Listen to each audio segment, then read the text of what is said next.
Pode parecer óbvio que a liderança do movimento de Jesus sem Jesus ficou ao encargo de Simão Pedro.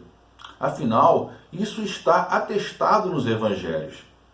Entretanto, outras vozes nos cristianismos originários contestaram ou simplesmente desconheciam a autoridade do discípulo que negou Jesus 3 vezes.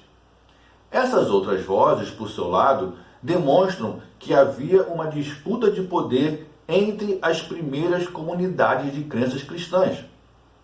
Neste vídeo, eu vou mostrar essas outras vozes, confrontá-las com as visões tradicionais sobre essa delegação de poder a Simão Pedro, de maneira que eu possa até discutir se de fato podemos confirmar ou ter certeza que Simão Pedro recebeu de Jesus o encargo de liderar o seu movimento após a sua morte. Olá, eu sou Lair Amaro, eu sou doutor em História e eu pesquiso a história das experiências religiosas, mais especificamente os cristianismos originários e os espiritismos. Se você tem interesse nesse assunto, não é? Você quer aprender sobre ele numa visão estritamente histórica, você está no lugar certo e na hora certa, então me acompanha. Mas eu quero lembrar de antemão um fator de extrema importância. Eu sou historiador, eu pesquiso história das experiências religiosas, portanto eu falo como historiador de história. De modo que não me move o propósito de abalar a sua fé e nem fortalecer a sua fé. Venha para esse canal, venha ver esse vídeo com a sua fé, eu te peço, trancadinha no seu coração, enquanto me ouve, enquanto me assiste. Perceba apenas um historiador tratando de história. Tá combinado assim? Então vamos ao tema de hoje. Neste vídeo, que de certa forma eu pretendo celebrar ou relembrar um evento acadêmico, um congresso que eu participei em uma universidade pública aqui no Rio, onde eu apresentei o tema desse vídeo, eu quero levantar discussões sobre essa questão fundamental. Quem liderou o movimento de Jesus sem Jesus? Essa pergunta, ela se desdobra, né, ou ela antecede, ou ela é rodeada por outras perguntas que eu vou colocar na tela para que você visualize quais são as perguntas que direcionam este vídeo. Então, por favor, olhem na tela. Jesus definiu quem lideraria o seu grupo após a sua morte? Será que ele teve tempo de pensar nisso? Será que ele chegou a pensar nisso? Essas perguntas são perguntas do historiador, né? Da história, e não são perguntas de fé. Essas perguntas de fé, ou sequer elas existem, ou se elas existem, já tem a resposta já pronta, não é? Que é, como coloquei na introdução desse vídeo, Simão Pedro teria sido encarregado por Jesus de liderar o movimento dele. Bom, mas o historiador não está, nesse caso, se baseando no que a fé diz. O historiador se baseia na documentação, nos textos produzidos pelos seguidores do movimento de Jesus sem Jesus. E aí eu preciso também traçar alguns pressupostos acadêmicos em que eu me sustento. Primeiro, essas respostas a essas perguntas, se é que eu vou conseguir tê-las, se é que nós conseguiríamos tê-la, só são possíveis de serem encontradas nos textos escritos pelos seguidores do movimento de Jesus, sem Jesus. De maneira que esses textos, para mim, eles eu não faço distinção entre os textos canônicos e os textos não canônicos. Eu não os nivelo, eu não os hierarquizo. Para mim e para os historiadores sérios nesse campo de pesquisa, toda essa documentação produzida pelas comunidades de crenças cristãs tem o mesmo valor. Todas elas são o registro das experiências de fé desse pessoal. E mais que isso, elas não são necessariamente registros históricos, mas são as recepções e as percepções dessas comunidades em torno de quem foi Jesus e de como ele seria útil para elas nas suas vivências, nas suas experiências religiosas. Logo, tratarei a documentação canônica, ou seja, os evangelhos que estão no Novo Testamento, e a documentação não canônica, os textos cristãos que não foram aceitos no cânone com o mesmo valor, com a mesma quantidade de informações úteis para entendermos esse processo de consolidação do cristianismo hegemônico que silenciou os cristianismos marginais. Dito isso, o meu segundo pressuposto eu coloquei num slide que eu vou projetar para vocês, então eu peço que vocês, por favor, olhem para a tela. Nesse slide, então, eu mostro para vocês a datação dos textos com que eu trabalho. Datações essas que são consensuais para a maioria dos pesquisadores. Então, para poder trabalhar com essa questão sobre a liderança do movimento de Jesus sem Jesus, e como eu já afirmei que é na documentação que nós poderemos encontrar pistas sobre essa questão, é fundamental situar a documentação no tempo em que foram escritos. Para que a gente possa também, então, ter uma noção das reflexões teológicas, cristológicas, que essas comunidades passaram. E perceber que isso, então, se encaixa em cada um do seu tempo e conforme essa disputa de poder dentro dos cristianismos originários. Então, olhem para a tela agora, por favor. O Evangelho de Marcos foi escrito por volta do ano 70. De maneira que o Evangelho de Marcos, ele não é exatamente a história de Jesus, mas a história de Jesus como ela era narrada na década de 70.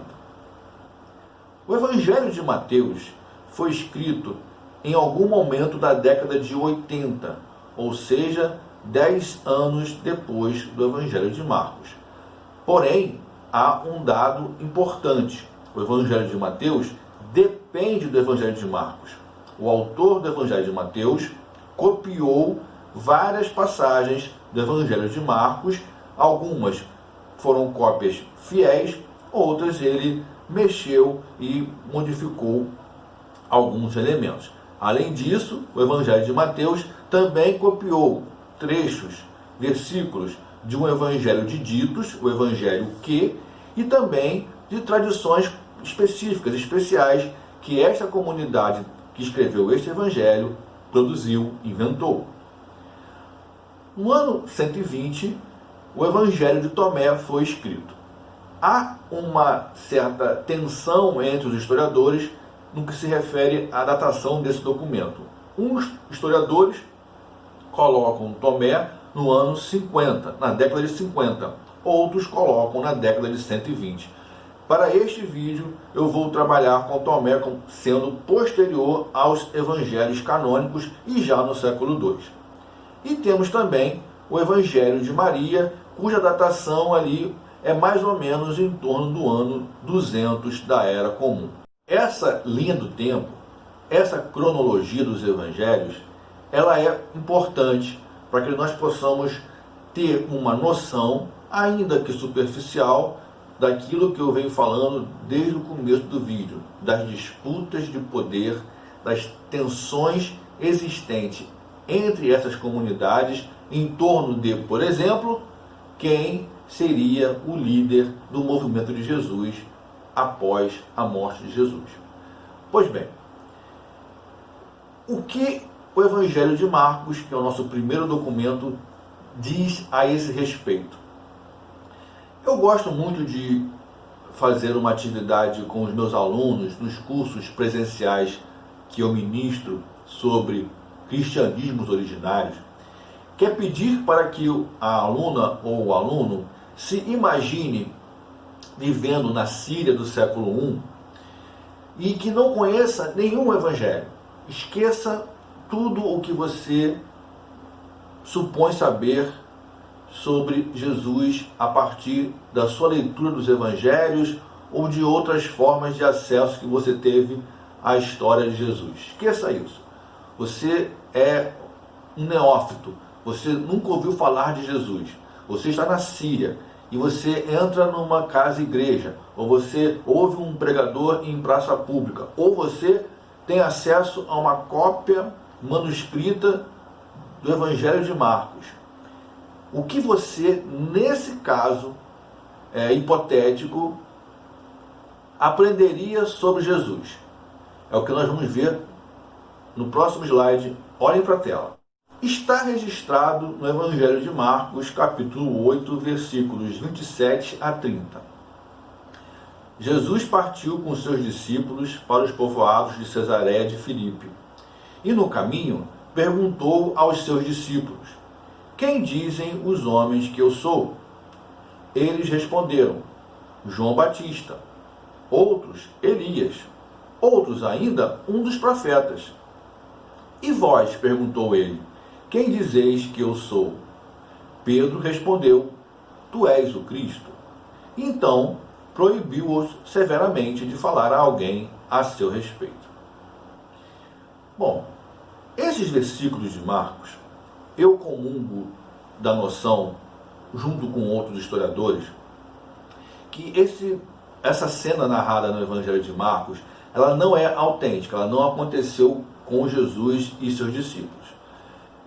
Não vou me adentrar nesse tópico, mas só para deixar pontuado que isso aqui, para mim, é uma discussão interna da comunidade de Marcos, é um debate interno, que é projetado no passado e quando foi então transcrito como evangelho, foi então colocado como se tivesse ocorrido com o próprio Jesus. Eu simplesmente não vejo a menor condição disso ter ocorrido com Jesus, mas isso é algo posterior ao ministério público de Jesus. De qualquer maneira, fechada essa observação, o texto ele é importante como registro das duas últimas linhas.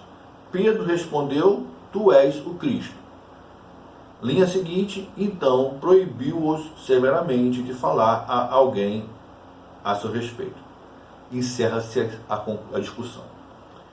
Pois bem, uma década depois, mais ou menos, o autor de um evangelho, que no século II foi intitulado Evangelho segundo Mateus, tem uma cópia do Evangelho de Marcos à sua disposição. E usa essa cópia manuscrita de Marcos para produzir o seu evangelho. Como já disse, o evangelho que mais tarde será intitulado Evangelho segundo Mateus. Com esses versículos de Marcos em mão, diante de si, lendo ou alguém recitando para ele e ele ouvindo, ele então produz o seu evangelho e reproduz esta passagem desse diálogo entre Jesus e seus seguidores acerca de quem foi Jesus. Observe agora na tela como o autor do Evangelho de Mateus reproduz o que ele pega da sua fonte primeira, que é Marcos, no seu Evangelho. Vamos ler lá. Chegando Jesus ao território de Cesareia de Filipe, perguntou aos discípulos: quem dizem os homens ser o Filho do Homem? Simão Pedro respondendo disse: tu és o Cristo, o Filho do Deus vivo. Jesus respondeu-lhe: bem-aventurado és tu, Simão, filho de Jonas, porque não foi carne ou sangue que te revelaram isso, e sim meu Pai que está nos céus. Também eu te digo que tu és Pedro, e sobre esta pedra edificarei minha igreja. Em seguida, proibiu severamente aos discípulos de falarem a alguém que ele era o Cristo. Essa parte que eu grifei em laranja, o amarelado, não está em Marcos. Esta parte grifada em amarelo ou laranja é um acréscimo do autor do Evangelho de Mateus. Na comunidade mateana, parece-me que se busca uma ligação com a tradição petrina, que se busca um vínculo com as comunidades que tem Pedro como referência central, como memória principal. Porque só assim nós poderíamos justificar este acréscimo colocado pelo autor deste evangelho no texto que ele recebe da comunidade marcana. Não dá para trabalhar com a hipótese de que o autor de Marcos conhecia esta passagem e omitiu no seu evangelho. Ainda que haja vários estudos, e eu falo isso nos meus cursos, que o evangelho de Marcos ele é pontuado por críticas severas a Pedro e aos 12. E aí justificaria que, como ele tem uma forte oposição a Pedro, ele optou por não colocar isso no seu evangelho. Mas essa hipótese, para ser provada, ela dependeria, na verdade, de que tivéssemos uma cópia de Marcos manuscrita em que isso estivesse lá. Mas nenhuma das cópias de Marcos que nós temos apresentam esses versículos, o que então corrobora a noção de que o autor do Evangelho de Mateus ele inventou esse dito, essa resposta de Jesus, por razões que só ele saberia dizer, né? E colocou no seu evangelho. Também eu te digo que tu és Pedro, e sobre esta pedra edificarei a minha igreja. Isso é um acréscimo da comunidade mateana ou do seu autor. Vamos agora, então, dar um salto no tempo, sair dessa ambiência das comunidades de crenças cristãs cujos evangelhos foram então aceitos no cânone. Vamos ficar ainda na Síria, porque há fortes indícios que Tomé foi escrito na Síria. E vamos ver agora o que o evangelho de Tomé traz para nós de maneira a repensar o nosso conhecimento acerca da liderança do movimento de Jesus sem Jesus. Então eu peço a você que olhe para a tela e leia comigo o dito número 12 do Evangelho de Tomé. O Evangelho de Tomé foi meu tema de pesquisa no doutorado e eu espero algum dia produzir algum vídeo ou uma série de vídeos sobre esse Evangelho em perspectiva histórica. Então vamos ler o que diz o dito 12 do Evangelho de Tomé. Os seguidores disseram a Jesus: sabemos que você nos deixará. Quem será nosso líder? Jesus lhes disse: não importa onde estiverem, procurarão Tiago, o justo, em consideração de quem foram criados o céu e a terra. Aqui a afirmação ela é categórica, ela é explícita. A comunidade de Tomé, a comunidade que escreveu o Evangelho de Tomé, faz esse tipo de discussão. Tem essa questão ali permeando a comunidade. Quem será nosso líder? quem será nosso líder? Eu grifei em amarelo ou alaranjado, né? Porque é uma questão presente, é uma preocupação deles. E o autor de Tomé coloca na boca de Jesus, Jesus afirmando que o líder será Tiago, o justo. Não há qualquer menção a Pedro.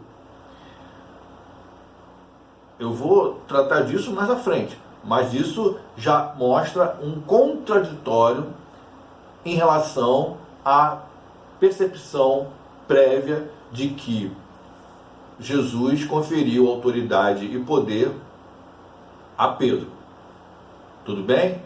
Então, agora eu vou trazer o quarto documento para continuar dialogando e refletindo sobre a questão de quem lidera o movimento de Jesus sem Jesus.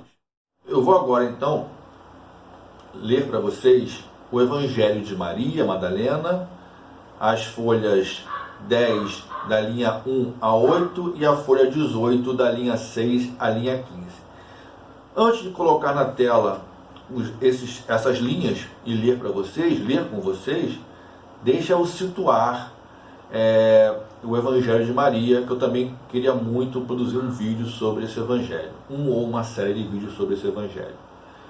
O Evangelho de Maria é um Evangelho gnóstico, é um Evangelho cristão gnóstico, melhor dizendo, e ele narra os fatos ocorridos após a ressurreição de Jesus.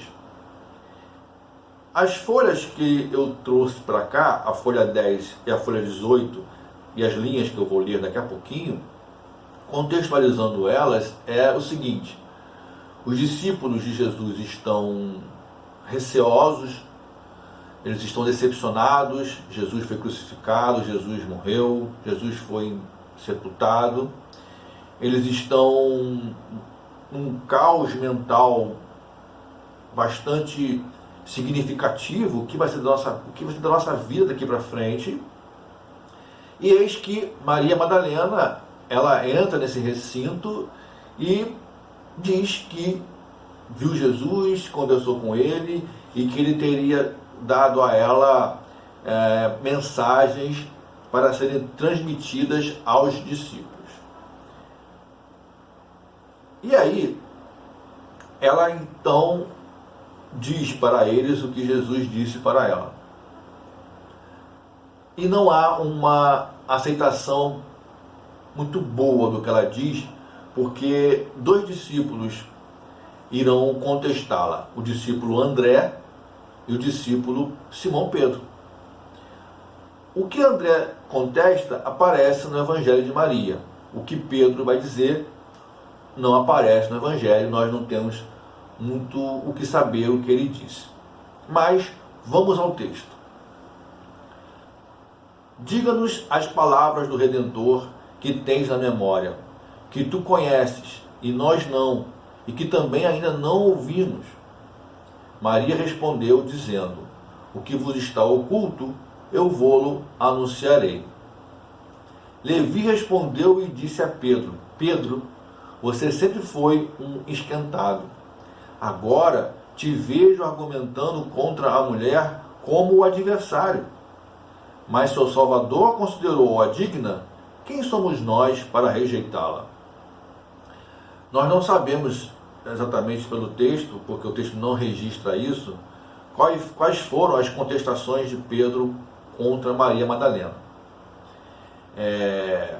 Mas outra coisa importante. Não pensem que essa narrativa do Evangelho de Maria, ela é como se fosse uma peça de teatro em que os personagens dialogam entre si. Os historiadores não trabalham com essa ideia. Aqui, o que se trabalha é muito mais com a ideia de que Pedro, ele é a representação da tradição petrina. Maria é a representação de um movimento ou de um ramo do cristianismo que tinha Maria como liderança e tinha Maria como referência da mensagem autêntica de Jesus. Então esse embate aqui, e esse Levi que intervém na conversa, não aconteceu como o texto aparenta, né? num único momento ali, mas sim ele reflete debates, tensões entre visões de mundo ou de percepções em torno da mensagem de Jesus. Maria representa uma liderança feminina e Pedro, aqui no texto, ele é a representação desse grupo que tem a tradição petrina como referência em torno do que de fato era o cristianismo ou o que era o movimento de Jesus, mesmo antes de ser cristão. E aí, justamente aqui é esse ponto. Quando Maria aparece como sendo a portadora da mensagem de Jesus ressuscitado, isso já a coloca, conforme convenções de leitura do material da antiguidade, como líder. Então aqui a coisa toma uma outra configuração, porque Maria é a líder, porque Jesus deu a ela o encargo de transmitir aquilo que era importante para os seus seguidores. E essa resistência de Pedro mostra que esse grupo, que aqui é representado como Pedro, não admitia a liderança de Maria, porque talvez estava embasado no texto de Mateus. Então, essas são as questões que esse pequeno trecho permitem pensar. Queridas e queridos, eu mostrei para vocês 4 documentos cristãos, escritos em épocas diferentes. E como conclusões deste vídeo. Primeiro, eu acho que ficou evidente que o Evangelho de Mateus, ele acrescentou uma fala de Jesus que nenhum outro evangelho menciona, e é bom mencionar isso. Isso não está em Marcos, isso não está em Lucas, isso não está em João. Aliás, o Evangelho de João também é um evangelho extremamente crítico quanto à liderança de Pedro. Há várias passagens neste evangelho em que Pedro é desqualificado como líder do movimento de Jesus. Então, Mateus acrescentou versículos aos textos de Marcos que ele recebeu. O Evangelho de Tomé afirma categoricamente que Jesus disse que o líder do movimento seria Tiago. O Evangelho de Maria coloca que o líder do movimento é Maria. Implica dizer, a documentação mostra que ou Jesus não indicou uma liderança, porque não teve tempo de pensar nisso, porque não chegou sequer a pensar nisso. E aí cada comunidade que se formou produziu textos autorizando quem eles queriam que fossem os líderes do movimento. Ou Jesus indicou Pedro, e aí sim, e as comunidades posteriores rejeitaram essa autoridade, recusaram essa autoridade e produziram os seus textos afirmando quem eles achavam que tinha que ser o líder do movimento de Jesus, a referência central do movimento de Jesus sem Jesus. Bom, eu vou parar por aqui e espero que vocês tenham gostado desse vídeo. Deixem nos comentários as suas opiniões sobre o que eu falei, coloquem suas dúvidas, ofereçam sugestões de temas para próximos vídeos, e muito obrigado por você que ficou até aqui, e eu espero que você volte no próximo vídeo. Então, se você achou legal, curte. Se você não gostou, pode clicar aí no não curtir, não gostei, e se achar que vale a pena, se inscreva no canal e nós continuamos esse bate-papo em outros vídeos. Um forte abraço e até a próxima.